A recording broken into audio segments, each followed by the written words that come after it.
7 জানুয়ারি 2007 সালে জমি আন্দোলনের আতুরঘর নন্দীগ্রামের ভূমি রক্ষা আন্দোলন করতে গিয়ে শহীদ হন বিশ্বজিৎ মাইতি, শেখ সেলিম ও ভরত মণ্ডলরা।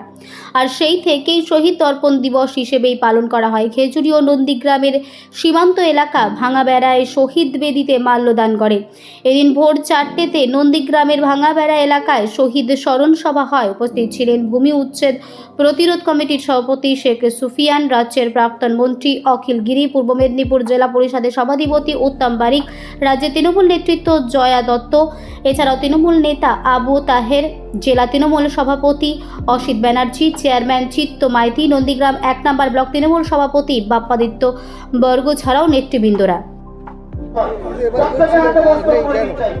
ওরকম বিষয় না, দল থেকে আমায় পাঠিয়েছেন আজকের অনুষ্ঠানে অংশগ্রহণ করতে।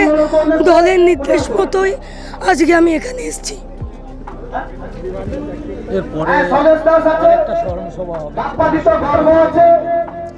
দেখুন, ওটা তো লোক দেখানো।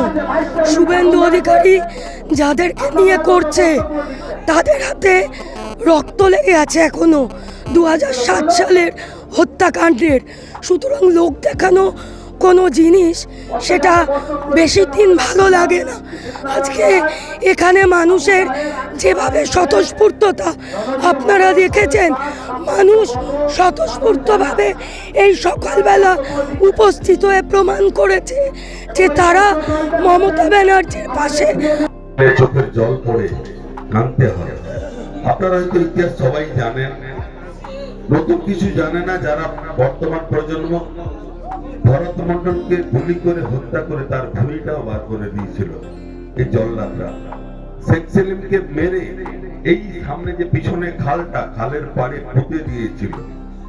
আপনারাই তার উদ্ধার করেছেন, আমরা সকলে মিলে উদ্ধার করেছি। আর 13 বছরের বিশ্বজিৎ মাইতিকেও গুলি করে হত্যা করতে ওরা দ্বিধাবোধ করেনি। সেই দিনটি আজকে আমাদের কাছে খুব বেদনাদায়ক। তবে কষ্ট কি জানেন তো, বিজেপি নামক দলটা তৎকালীন কিন্তু ছিল না, কোথাও ছিল না। ভূমিচ্ছেদ প্রতিরোধ কমিটি একটাই ছিল, আর সেই ভূমিচ্ছেদ প্রতিরোধ কমিটির আন্দোলনের মধ্য দিয়ে আজকের বাংলা পরিবর্তন হয়েছে। বাংলায় 35 বছরের জবরদল পাথরকে সরিয়ে দিয়ে আজকের মামাটি মানুষের সরকার সংগঠিত হওয়ার পর